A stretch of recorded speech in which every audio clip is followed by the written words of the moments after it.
You know, when I think of Karen, I think there is nobody who I know who more was passionate about and devoted to linking the health of the natural environment with the health of the human environment. She was an advocate for smart growth. She was an advocate for historic preservation, and I think that really, every day of her life, she lived those two principles. The founder of Thousand Friends of Maryland, or the mother of Thousand Friends of Maryland, Karen Lewand, was the person who, week after week, month after month, reached out to a disparate group of people who cared deeply about Maryland and saw that things were not going in the right direction.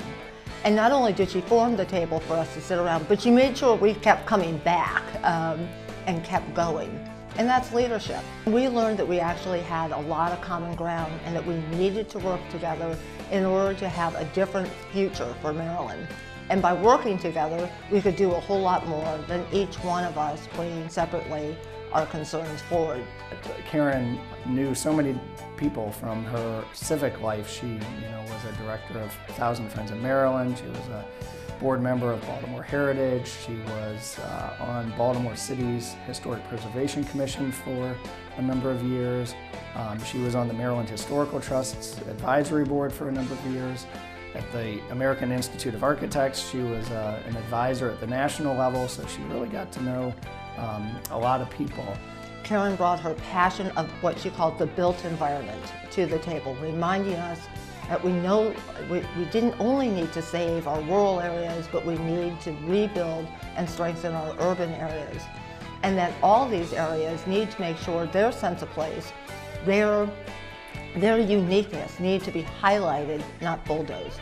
Whether it was an historic neighborhood, a historic building, or other unique factors. That was what was so special, and that needed to be preserved and brought forward and protected. She started programs at the Maryland Institute and at Baltimore Heritage to help to do neighborhood walking tours, to help people come out and learn about and find out about neighborhoods that they might drive through but they had not stopped to visit, that they might have heard about but had never walked around. And we're still doing that at Baltimore Heritage, 25 years in running, and I cannot tell you the number of people that come up to me now on the street and they will say something like, "Oh, do you know about this neighborhood or that neighborhood? I learned about it from Karen Lewand. Do you know her?"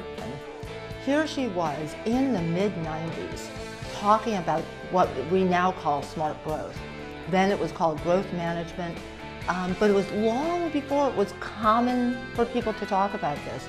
She was the first person who said, you know what, we all need to be working together on it. She never felt that her job was to say no to development projects. She always felt that her job was to say yes to better development projects. As a conservationist, she felt that a real sense of obligation to be a good steward. And I know when historic buildings were demolished for the promise of new development that may or may not have materialized, and when farms would sprout up housing developments, I think that she really felt that that was not just a loss for all of us, but really a failure of us as a community to be able to plan for growth and development that made sense.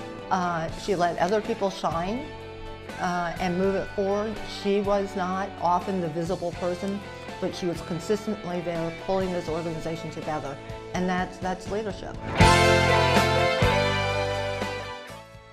The Maryland Sustainable Growth Commission is honored to present its Sustainable Growth Award for Leadership and Service to Karen Lewand.